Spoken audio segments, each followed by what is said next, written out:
마태복음에서는 왕으로 오신 예수님을 소개하고 있다고 여러 번 말씀을 드렸습니다. 예수님은 진정한 유대인의 왕으로 이 땅에 오셨습니다. 그런데 헤롯은 스스로가 왕이라고 하지만 이 세상의 왕이 어떠한가에 대해서 말씀하고 있습니다. 앞서 말씀을 드렸던 것처럼 헤롯과 같은 사람들, 또 알렉산더나 또 징기스칸 같은 사람들은 땅을 정복하고 또 자기가 그 세계를 통일하였다 하는 그런 업적을 가지고 스스로 위대한 왕이라고 생각할 수도 있습니다. 또 헤롯은 또 아무리 왕이라고 하더라도 하나님의 말씀 앞에서는 죄인에 불과하다는 것을 오늘 성경 본문을 통해서 우리에게 말씀하고 있는 것입니다. 헤롯은 세례 요한의 충고를 듣고 오히려 요한을 옥에 가두어 버렸고 또 나중에는 요한을 죽여버렸습니다. 그리고 예수님의 소문이 온 세상에 퍼지자 자신이 죽인 세례 요한이 환생했다는 생각을 가지고 있었던 것입니다.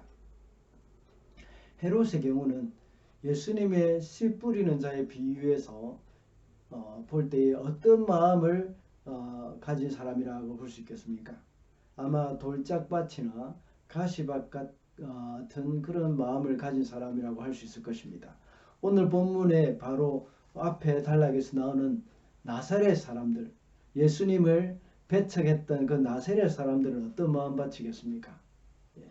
아마 그 사람들은 이 예수님의 그 주옥 같은 말씀을 받아들이지도 않고 거부한 것을 볼 때에 기울가와 같은 마음이라고 할 수 있을 것입니다.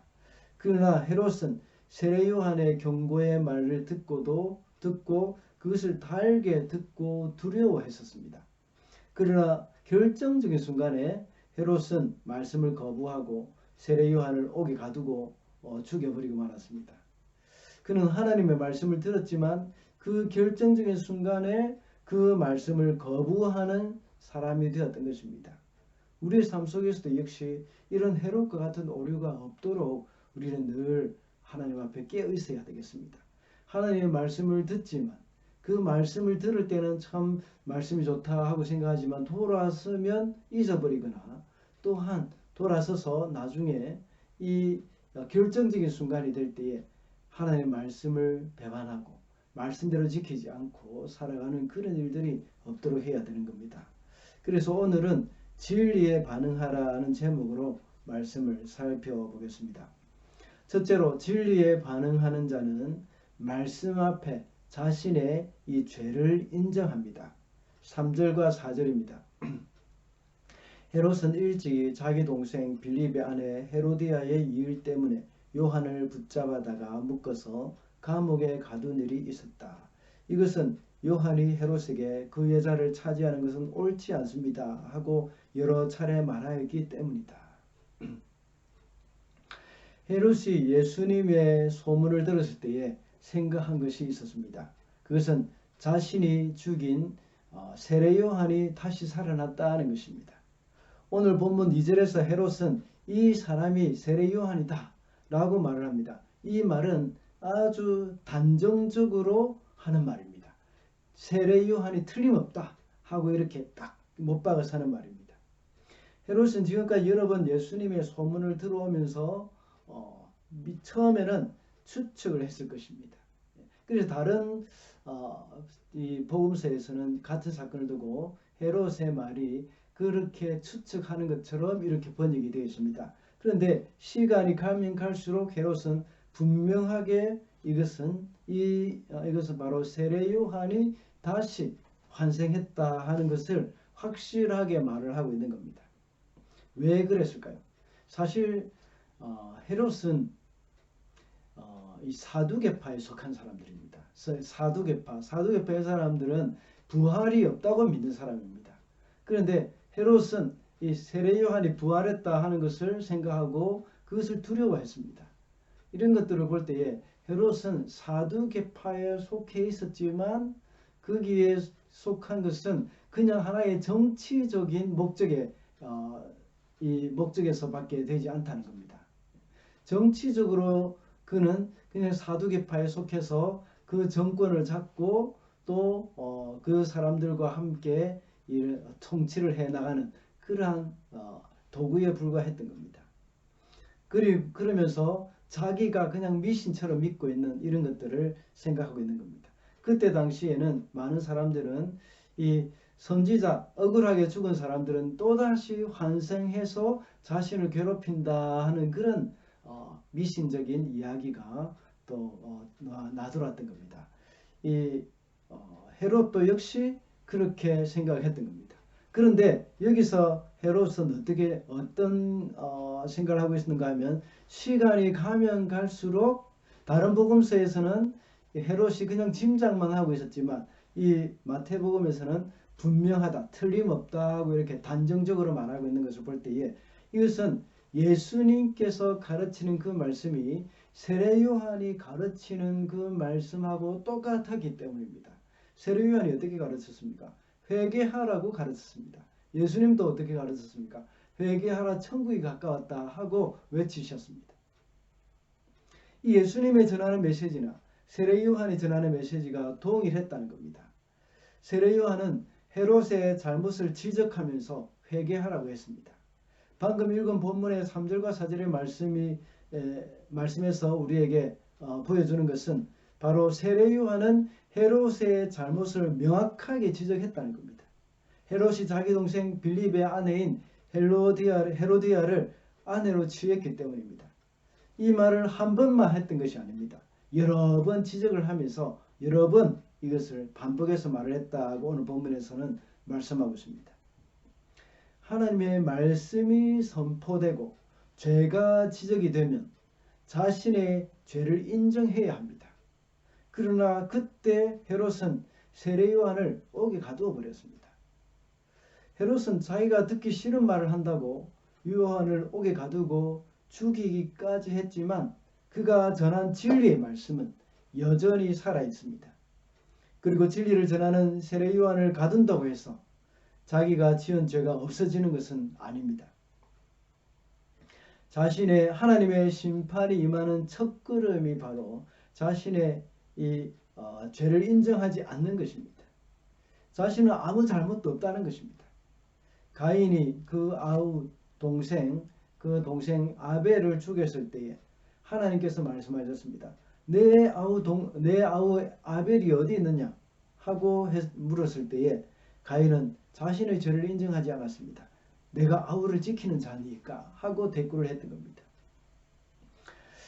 자신의 죄를 인정하지 않는 것은 아담도 마찬가지입니다. 하나님이 물었을 때에 아담은 자신의 잘못을 인정하지 않았습니다.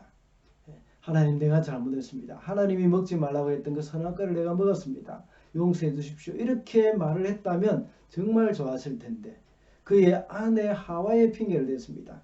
그것도 모자라서 하나님이 나에게 짝지어 준 그 여자가 나에게 이 줌으로 내가 먹었나이다 하고 이렇게 이 하나님께 또 탓을 돌리게 되는 것을 또 보게 됩니다. 헤롯은 자신의 동생의 아내를 빼앗았습니다. 그 일이 잘못한 것이라는 사실을 세례 요한은 몇 번이나 지적을 했습니다. 그렇지만 헤롯은 오히려 세례 요한을 옥에 가둬 버렸습니다.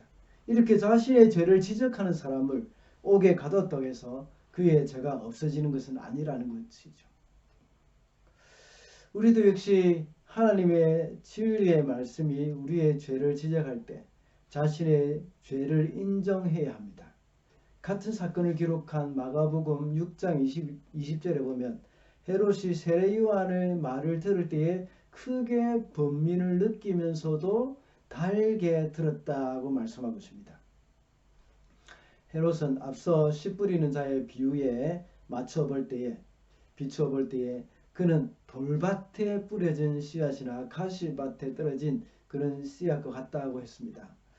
말씀을 들을 때에 그 말씀을 달게 받으나 세상의 근심과 재물의 유혹을 인하여서 열매를 맺지 못하게 되었습니다. 헤롯은 진리를 듣고 감상하는 것은 좋아했지만 자기 생활을 바꾸고 자기의 삶을 바꾸는 것을 싫어했습니다. 결국 그는 세례 요한의 책망을 듣고 진리 편에 설지 못하고 진리에 대적하는 자가 되었습니다. 자신의 죄를 인정하지 못했기 때문입니다. 제자훈련을 할 때에 큐티를 합니다. 큐티 중에 가장 기초가 되는 것은 느낀 점을 적는 부분입니다. 하나님의 말씀을 읽고 그것을 자신의 삶에 비추어 보고 자신이 그 말씀에 합당한가 합당하지 못한가 하는 것을 발견해야 합니다. 그런데 제가 제자훈련을 하면서 숙제를 체크해 보거나 큐티를 이렇게 쭉 체크해 보면 이 내용 관찰이나 이렇게 내용 관찰 전체적인 흐름이나 또 연구와 묵상 그것을 해석하고 이것을 풀이해 나가는 부분에 있어서는 참 잘합니다. 그런데 참 약한 게 대부분 다 약한 게 뭔가 하면 느낀 점이나 결단과 적용하는 부분을 잘 못하는 경우가 참 많습니다. 말씀을 들었을 때 그 말씀을 객관적으로 연구를 하고 진리를 발견해내는 일은 하지만 그것을 내 삶에 비추어 보는 일은 의외로 잘 못하는 것을 우리가 봅니다. 참 여러분들이 성경 말씀을 설교 말씀을 듣고 참 저 목사님 설교 말씀 참 좋다 하고 말을 할 때에 그 말을 하는 것이 의미가 뭐겠습니까? 그 목사님이 말씀을 풀어주고 설명해 주는 것에 대한 만족함은 있는 겁니다. 그런데 말씀의 새로운 것과 또 말씀의 깊이를 깨닫는 것과 이제 그 말씀에 순종하여 실천에 옮기는 것, 이것은 완전히 별개로 생각하는 그런 경향이 참 많습니다. 이것이 바로 좋은 밭이라고 하겠습니까? 아니면 이것을 돌짝밭이나 가시밭 같다고 하겠습니까? 아마 최소한 좋은 밭은 아니라는 생각이 듭니다. 그 말씀을 듣고 그 말씀을 기쁨으로 받아들이지만 혹시 결정적인 순간에 말씀대로 살지 못하고 결정적인 순간에 그 말씀을 잊어버리고 살아간다는 것은 그것은 올바른 그런 좋은 밭은 아니라는 것입니다. 우리는 말씀을 내 삶에 비추어서 내가 어떻게 살아왔는가 하고 그것을 돌이켜 봐야 합니다. 그렇다면 그 다음에 결단하고 적용을 해가지고 그것을 고쳐가야 하는 겁니다. 그런 과정이 없이 계속 말씀 듣고 말씀 좋다 하고 끝내버리면 그것은 열매 맺을 수 없는 돌짝밭이나 가시밭과 같은 그런 마음과 같다는 것입니다. 돌아가서는 말씀을 듣고 돌아가서는 우리는 그 말씀대로 살아가는 것. 그 말씀대로 살고 결정적인 순간에 말씀 때문에 결단을 하고 말씀 때문에 모든 것을 다 버릴 수 있는 그런 사람이 되어야 된다는 겁니다. 그렇게 할 때에 우리는 말씀으로 인한 열매를 맺을 수 있습니다. 진리의 편에 선다는 것은 헤롯처럼 진리를 배운다거나 듣는 것으로 되어지지 않는다는 것을 명심해야 합니다. 진리 편에 서고 진리에 반응한다는 것은 하나님의 말씀을 자신에게 적용하는 겁니다. 그래서 말씀 앞에서 자기 자신을 객관적으로 바라보고 자신의 죄를 인정합니다. 그래서 그 말씀대로 내가 어떤 불이익을 당한다고 하더라도 내가 하나님 말씀대로 살아가겠다 하는 그런 결단이 우리 가운데 있어야 하고 실제로 우리 삶 가운데 그런 것이 일어나야 하는 겁니다. 둘째로 진리에 반응하는 자는 말씀 앞에 사람을 두려워하지 않습니다. 5절 말씀입니다. 그래서 헤롯은 요한을 죽이려고 하였으나 민중이 두려워서 그렇게 하지 못하였다. 그것은 그들이 요한을 예언자로 여기고 있었기 때문이다. 오늘 본문에서는 헤롯이 세례 요한을 죽이려고 했지만 민중을 두려워했다고 말씀하고 있습니다. 여기서 우리는 세례 요한과 헤롯의 차이를 보게 됩니다. 세례 요한은 하나님을 두려워하는 마음으로 헤롯을 전혀 두려워하지 않고 헤롯에게 직언을 했습니다. 그러나 헤롯은 하나님을 두려워하지 않았기 때문에 진리를 전하는 세례 요한을 옥에 가두었습니다. 그렇지만 민중을 두려워했기 때문에 죽이지는 못했다고 말씀하고 있습니다. 사실 헤롯은 민중만 두려워했던 것이 아닙니다. 그는 이미 죽은 세례 요한까지도 두려워했다는 것을 오늘 본문을 통해서 우리가 알 수가 있습니다. 세례 요한은 하나님이 그의 왕이시기 때문에 하나님의 말씀을 목숨을 걸고 하나님의 그 말씀에 반응을 했습니다. 세례 요한은 하나님을 두려워했기 때문에 사람을 두려워하지 않았습니다. 헤롯 왕이 가진 막강한 권세도 두려워하지 않고 담대하게 헤롯의 잘못을 지적했습니다. 그러나 헤롯은 그렇게 하지 않았습니다. 그는 비록 왕이지만 사람을 두려워하고 있었던 것입니다. 여기서 세상의 왕은 아무리 권세를 부린다고 해도 이 정도밖에 되지 않는다는 사실을 오늘 본문에서 말씀해주고 있는 겁니다. 이 세상에서 왕은 모든 것을 자기 마음대로 할 수 있는 것처럼 해도 이렇게 군중이 두려워서 실제로 할 수 있는 것이 아무것도 없다는 겁니다.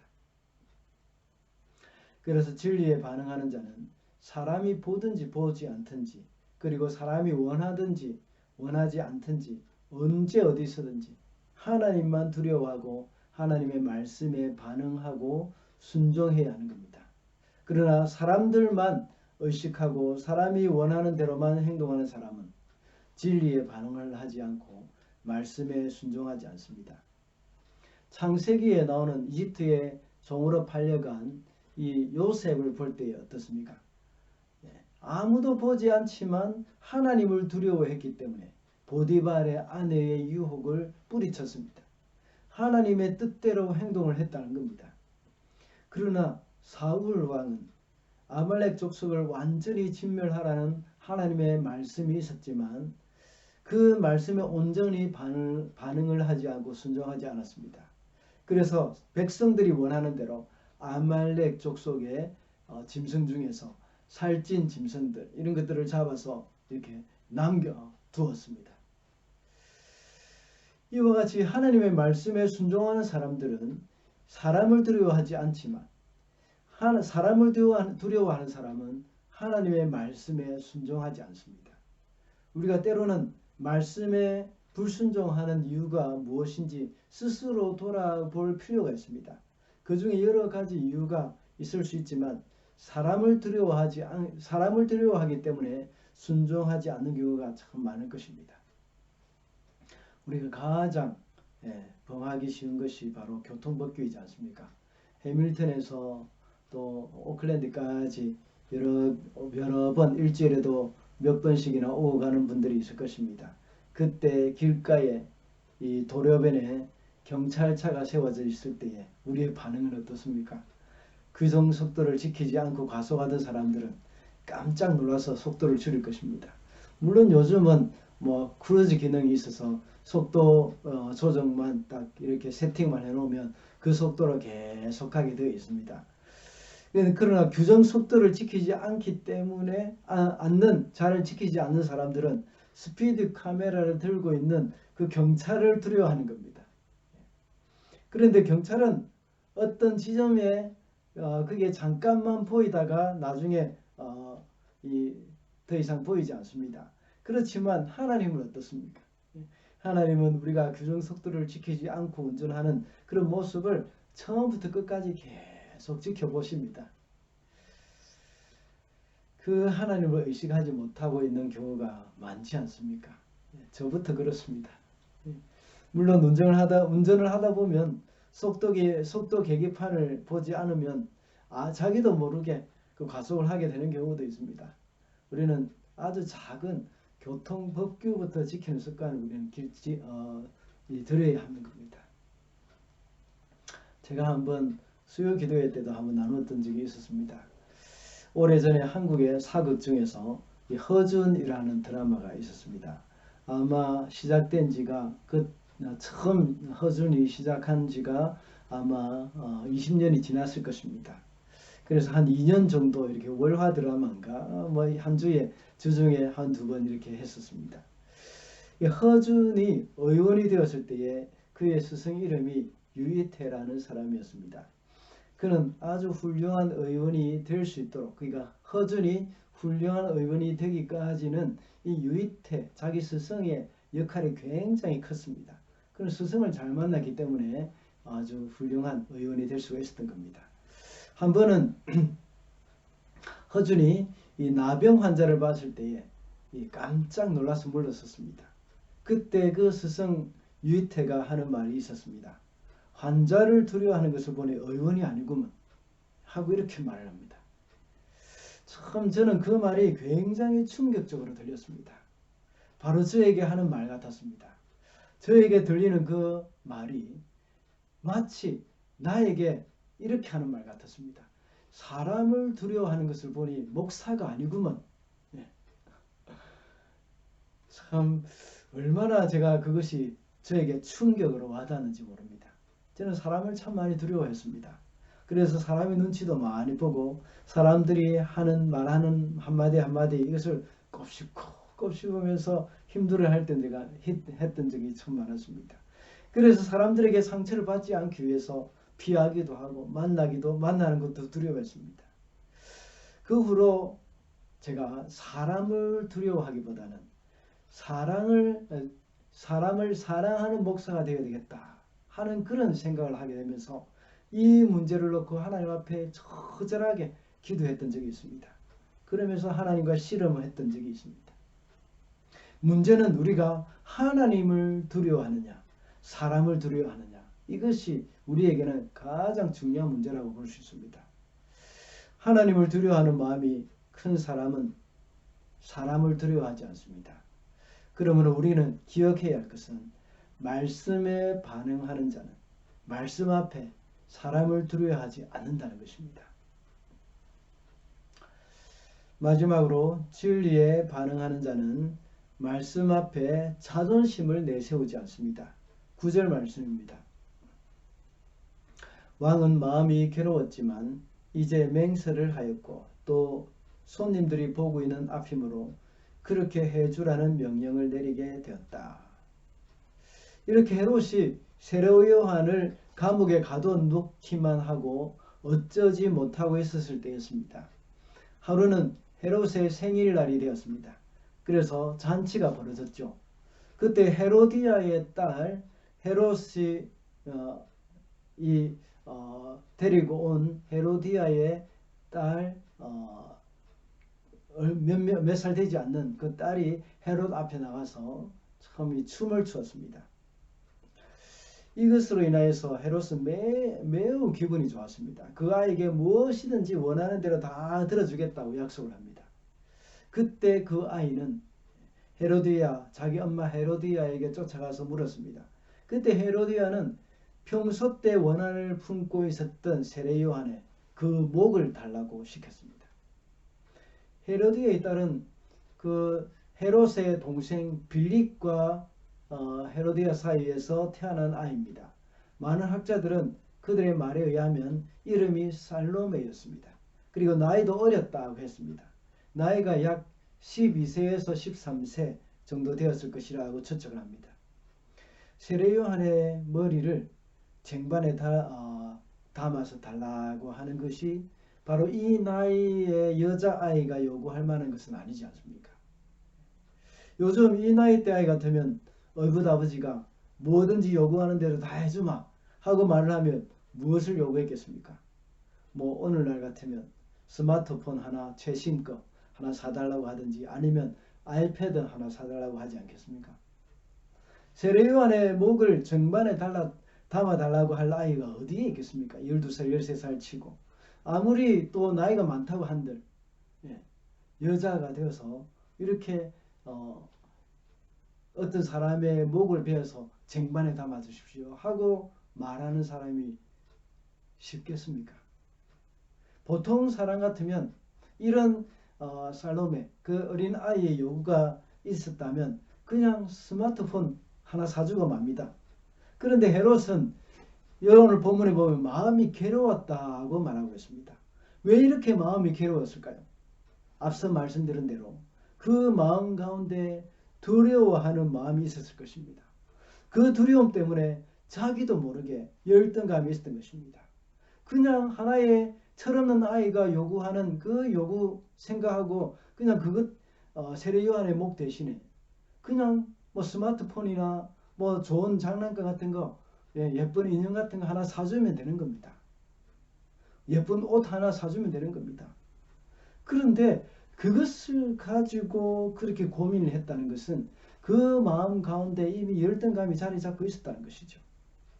그래서 만약에 그 약속을 지키지 않으면 사람들이 자신을 무시하게 될 것이라는 생각을 하게 된 것입니다.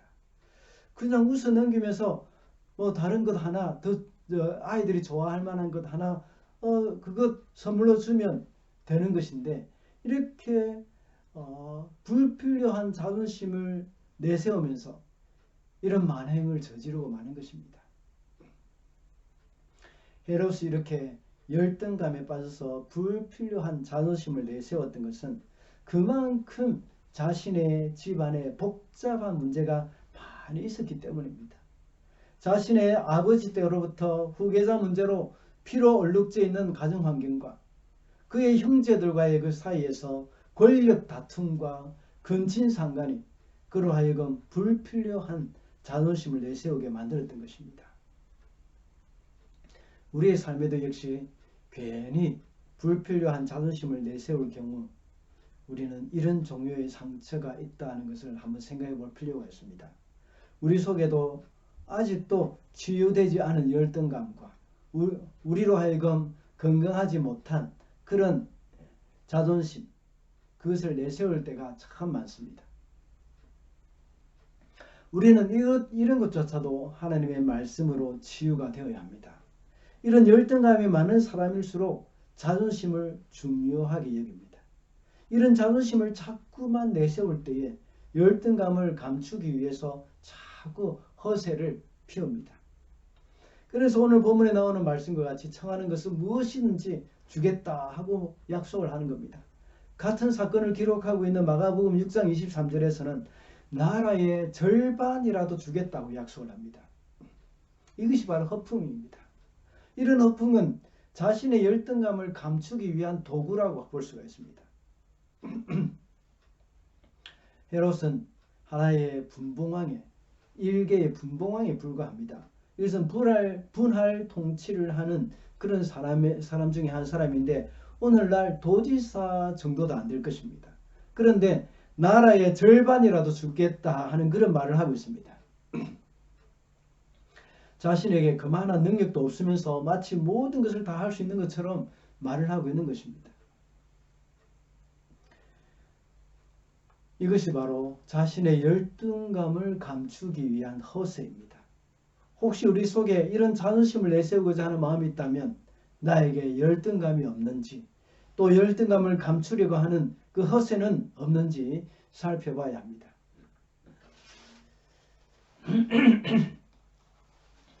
우리는 하나님 말씀 앞에서 나의 자존심을 다 내려놔야 합니다. 이것은 건강하지 못한 마음입니다. 주님 앞에 자아의 죽음은 오히려 우리를 되찾는 길입니다. 하나님의 말씀 앞에 나의 모든 자존심을 내려놓을 때 참된 자아를 찾을 수 있는 길이라고 할 수가 있습니다. 이렇게 할 때 하나님의 말씀이 우리를 치유해 주시고 우리의 열등감을 가져가 주시고 건강한 자아를 되찾게 됩니다. 피조물이 가장 피조물다울 수 있을 때가 언제겠습니까? 그 길은 바로 우리 창조주가 되시는 하나님께로 돌아가는 것입니다. 이 말은 곧 말씀으로 돌아가라는 것입니다. 우리 하나님 앞에 그 누구도 자존심을 내세울 것 없습니다. 우리의 모든 것을 다 알고 계시는 하나님 앞에 나의 모든 자존심을 다 내려놓고 있는 모습 그대로 나아가야 합니다. 나의 연약함, 나의 못난 모습 다 고백하고 그분 앞에 엎드릴 때에 주님은 우리의 자아를 회복시켜 주실 것입니다. 그렇게 할 때에 우리 속에 있는 열등감도 어느새 없어지게 됩니다. 하나님의 시각으로 나를 볼 수 있게 되고 정말 가치 있는 것이 무엇인지 발견하게 됩니다. 헤롯이 그것을 하지 못했기 때문에 손님들 앞에서 자신의 자존심을 내세웠던 겁니다. 그래서 결국은 하나님의 사람을 죽이게 되었던 것입니다.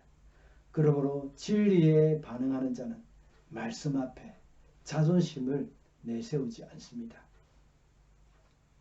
말씀을 맺겠습니다. 오늘은 진리에 반응하라는 제목으로 말씀을 살펴봤습니다.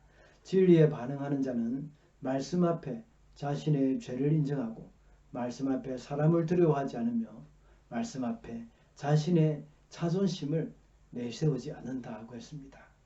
이 세상에는 진리가 계속해서 무시를 당하고 있습니다. 절대 진리는 없다고 말을 합니다. 그러나 우리가 명심해야 할 것은 하나님의 말씀은 절대 진리이며 신적인 권위를 가지고 있습니다. 하나님의 말씀이 나에게 부딪힐 때, 하나님의 말씀이 나에게 부딪혀 올 때에 그 말씀 앞에 우리가 올바로 반응을 해야 합니다. 앞서 마태복음 14장의 마지막 부분에 나사렛 사람들은 예수님의 말씀을 들었을 때에 거부를 했습니다. 그들은 예수님을 너무나도 잘 안다고 했지만 진정한 하나님의 아들로서 예수님을 알아보지 못했습니다. 그들은 말씀이 뿌려졌을 때에, 말씀의 씨앗이 뿌려졌을 때에 새가 와서 다 먹어버리는 길가와 같은 밭에 불과합니다. 그리고 오늘 본문에 나오는 헤롯은 하나님의 말씀이 그의 삶 가운데 부딪혔을 때 그것을 달게 받아들였습니다. 그러나 결정적인 순간에 자신의 죄를 인정하지 않고 하나님보다 사람을 두려워했으며 자신의 자존심 때문에 돌이킬 수 없는 죄를 짓고 말았습니다. 세상의 왕들은 다 이렇다는 것입니다. 그러나 마태복음은 바로 예수 그리스도께서 참된 우리의 왕이시라는 것을 말씀하고 있습니다. 예수님은 참된 왕으로 오신 분이십니다. 우리의 왕이 되시는 주님 앞에, 주님의 그 말씀 앞에 순종하며 살아가게 되는 저와 여러분이 되시기를